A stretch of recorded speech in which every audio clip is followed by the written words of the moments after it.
Good evening, ladies and gentlemen, and welcome back to the channel. Today we're going to talk about preparations for Title Update 4.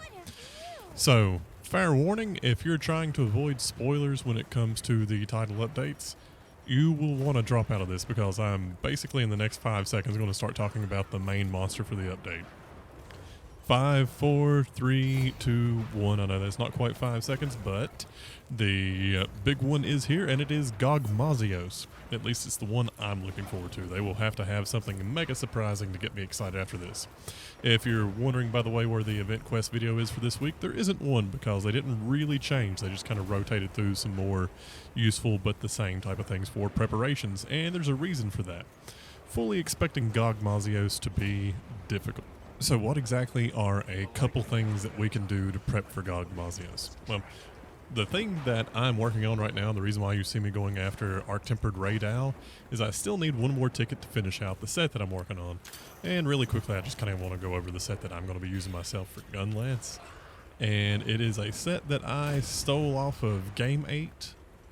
Whether or not they originated it, I'm not sure, but either way, it is the Zoduna Gamma Agitator Burst Gunlance build. At least that's how they have it titled. And that seems like an appropriate enough title for me. It basically involves mixing together Zoshia, Arc-Tempered Raydal, and Arc-Tempered Uthduna parts to make a set that's primarily focused on pumping out damage, but also has a few nice defensive aspects to it. I personally don't like fully investing in fully offensive sets. I like having a little bit of defensive stuff to it. And if you've watched my videos, you probably understand that's because I'm not the best player. I tend to get hit, and I tend to get hit quite a bit. So having a few things to back me up helps. And if you watch this video, you'll see that. You'll see me pretty much take tons of damage that I really don't need to take. Anyway, back to the build. It's going to revolve around, which most Gunlance builds do, the Guardian Arcveld Gunlance, although there is an Ardian one that you can use as an alternative if you don't like it, but realistically, Gunlance users are going to be using Guardian Arcveld. Now, there's a little asterisk on that we'll get into when we actually start talking about specifics for Gogmazios, but we'll sort of set that aside for now. For armor, you're going to want the Zoshia head and chest, as well as the Ray hands and Uthduna waist and legs. Now, that's your main armor piece, but you're also going to be needing either the Counter Charm 3 or an Appraised Charm that has Counter Strike level 2 and Defensive Guard level 2, and plug a Counter Jewel into that. And so in total, you need 5 Chain Jewels, 1 Challenger Jewel, 2 Earplugs Jewels, 2 Protection Jewels, and 1 Recovery Jewel. Now, for me personally, I have pretty much all that sitting around except for a couple of the Chain Jewels, which we'll mention exactly how to get that together in just a moment. Overall, this set gives you max artillery, guard, attack boost, 1 level in that, defensive guard, load shells, armor skills of agitator at max, counter strike, divine blessing, evade extender, tool specialist, burst, quick sheath, earplugs, recovery speed, super recovery, protective veil, and guts, which guts, by the way, in case you don't know how that works, you actually get a little yellow mark on your health bar, and if you would be one shot while your health is above that yellow mark, you'll actually survive that one shot. If you can manage to not get killed that way, then you get a permanent boost of 5% to your attack, but a 5% decrease to your defense, and if you do end up dying and it saves you, oh, well, I guess you don't die in that sense. You lose the attack boost, but you gain a defense boost and a resistance boost. So, fun little skill to have that can be offensive, but can also switch to being defensive if needed. Now, why am I showing off a build when I don't normally show off builds? Because right now is a prime time to be building up your build for Gogmazios. So, what do we need to do to actually prep to fight Gog? Well, let's look at what Capcom actually says. First thing, you need to get to Hunter Rank 100. There's a bunch of ways to do that right now, so I'm not going to really go through exactly which ones. Pick your poison in terms of how you want to farm up Hunter Rank points and do that. If there's a quest available for it, which I don't think there is at the moment, then I would grind one of those. But otherwise, I personally never found the Hunter Rank farming quest to be all that more efficient than just doing the hardest quest that you could do anyway. Find something you like doing, grind it out, hit 100. Opens up a whole world of other things that you'll need in the game anyway. Other than that, they also suggest having both a fire weapon and a dragon element weapon around. Now, in the case of gun lance, that's interesting because dragon element's the only thing we've been using, and all the other elemental weapons have not been worth it. Now, whether or not the little tiny amount of fire damage that the shell firing does for gun lance is actually going to be good enough to work for it, don't know. Probably going to put together an Ardean fire weapon just to have one just in case, or if I can't get a good Ardean fire weapon going, I'm going to rank up the Guardian Rathalos weapon and get it prepped. Now, that'd just be me. For other weapons, which I don't know a whole lot about, you can figure out how you want to do this, how you want to build up for fire and dragon, but it wouldn't hurt to have those copies so you can swap between them, because what's probably going to happen is he'll have the oil that's defensive. You need to beat it off with the fire to do damage with the dragon element. Now, will that be 100% necessary to kill him? We don't know yet. It could be akin to Elytrion, where you have to actually use the fire to make it to where you can do enough damage to beat him. Could be that you can just ignore it and the fight will just take longer if you just do the dragon element ones. I'm going to start out just trying to beat him with my dragon element weapon and see how that goes. And if that doesn't work out super well, then I'll switch to fire and see where we can go from there. But that's my plan as far as those go. I'm not going to spend too much time on actually getting the weapon, since that's sort of ultra specific. Now, what are some things that you can do regardless of what weapon you're using? Well, once you have your basic armor pieces built, you will need to max out their defense. So right now you have two options. You can farm up hard armor spheres by doing the Wreaking Havoc in Wyveria quest, where you fight a Guardian Tempered Fulgur Anjanath.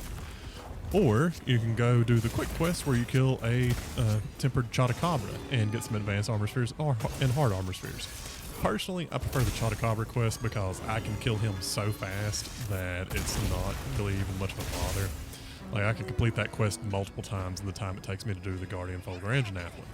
The Guardian Fulgur Anjanath probably gives slightly better rewards in the end, but the speed with which I can kill Chotacabra makes that one edge out. For me, I actually find it kind of fun seeing how fast I can narrow that fight down. I actually had one the other day where I managed to kill him in the first area, like just kind of kept stun locking, kept him there, killed him straight up. So personally, I prefer Chotacabra. Go with whichever one you want, but you'll need to farm up enough stuff to max out your defense. And that should probably be your first priority in terms of if you've got your armor done. Now, as far as finishing your armor goes, there's a little bit more than just building it. You'll need to actually have appropriate decoration. And there are a couple quests that can help with that. There are 2 quests for doing weapon decorations, and that is Shining Blades against the Dull Wasteland and Ballet in the Rain. One gives Glowing Orb Swords, and Shining Blades gives Ancient Orbs. Now, which one do you need to complete? Depends on which rank weapon you need. Same thing with Sand-Scarred Soul and No More Mr. Ice Guy. One gives the rank 2, one gives the rank 3 for the armor ones, with the 6-star ones giving the rank 3, the 5-star ones giving the rank 2. You'll have to look it up and see exactly which one of those you need to have a chance to get the gem that you want. For most people, it's probably going to be the 6-star ones to get the rank 3 gems. Personally, I think that you can also farm up some decent investigations that give at least as good rewards as these guys and probably take slightly less time to complete. But, yet again, it's just me. I don't necessarily think these event quests are that much more efficient than having a good investigation, but getting a good investigation can be such a crapshoot that it's nice to have the event quest to do in the meantime. So if you don't have any good event or investigations up, go through an event quest, cycle through it, and check your investigations in between to see if one has popped up. Like a double monster quest with an ample amount of rewards would probably be well worth your time to run. Because, yeah, you're going to get some decorations from these, but it may not be the ones you want. And also be sure to check the melder. Once you've hit Hunter Rank 100, you get the ability to directly meld quite a few gems that you didn't have the option for before. So, check it out. Google it. Google's your friend. That's how I pulled up the armor set that I wanted. And it can actually tell you exactly where you need to go through, whether you have to get it through these quests or whether you can meld it directly. And that'll save you a lot of time if you can meld it directly. So, we've got defense maxed out. We've got all of the gems that we need. What about talismans? And what about Ardian weapons? Well, talismans, not really a whole lot that you can do at the moment. At least not a lot that you can do that's new. But for Ardian weapons, you can go in and do these event quests to actually get materials to make your Ardian weapons. But honestly, I feel like for Ardian weapons and for talismans, you're much better off just focusing in on finding good investigations, which is a whole other reason to continue cycling through and checking maybe while you're farming up armor spheres or farming up your gems. It is hard to emphasize this too much, but check your available investigations after every quest. You will find some good ones to farm talismans, and you'll find some good ones to farm up Ardian weapon parts. And you'll want to take a look at the weapons that you're trying to forge and make sure that you're farming up the correct weapon parts. As a matter of fact, doing investigations are probably going to be way more effective at targeting the specific weapon parts that you need than trying these event quests.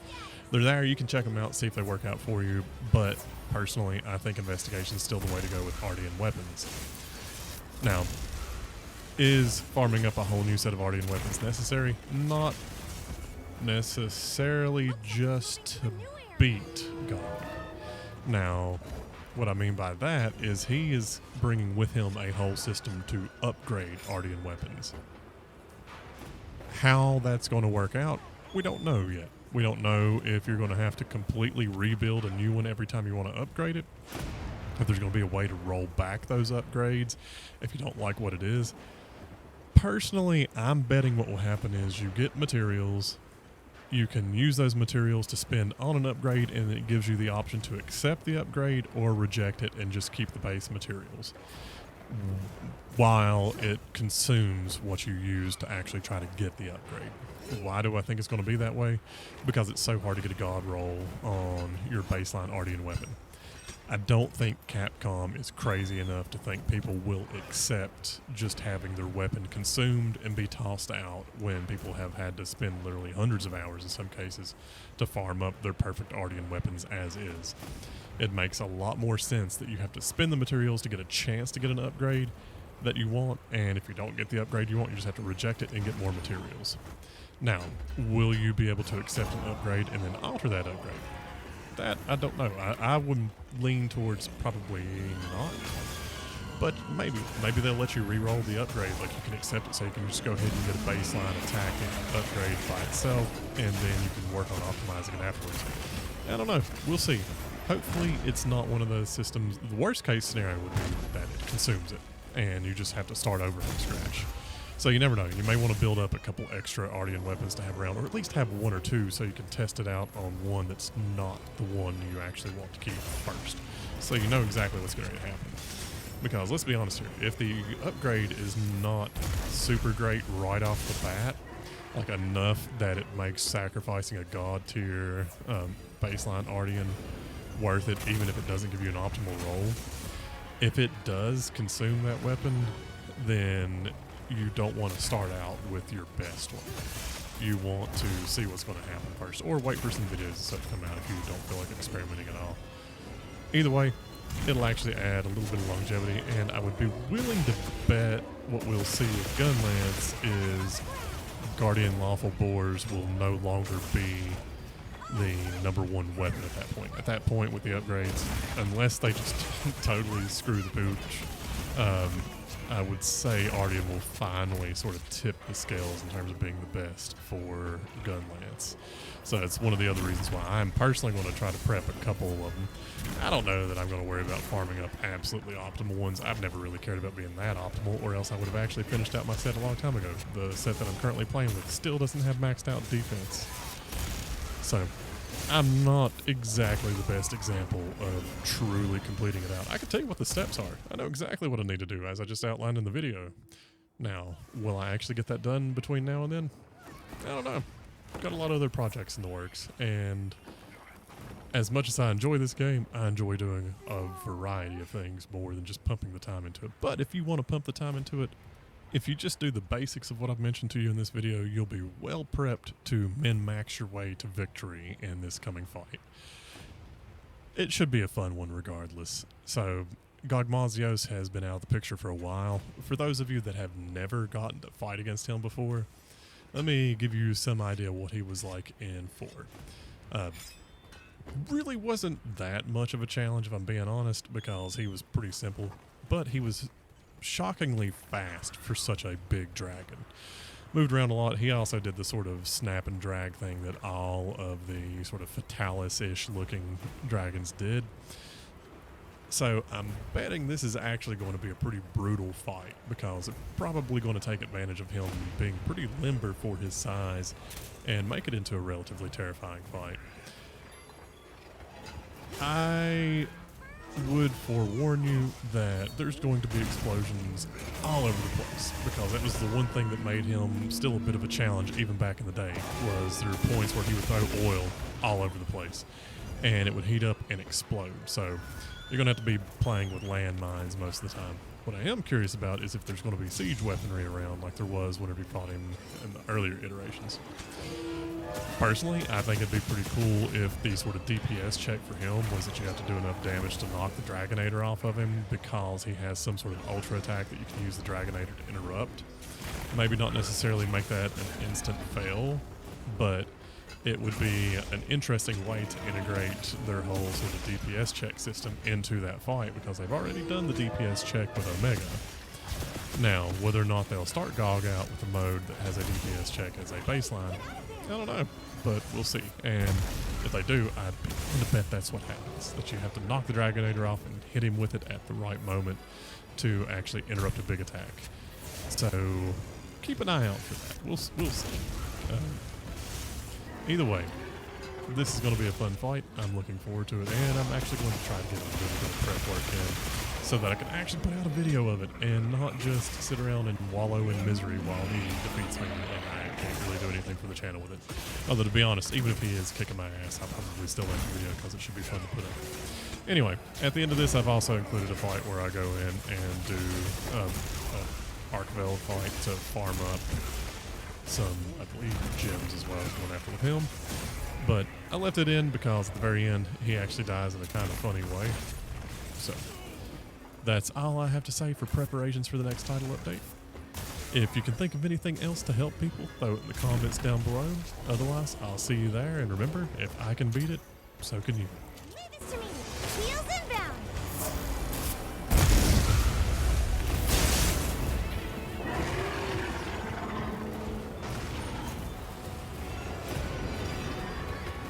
Excellent use of the terrain.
No one hit him!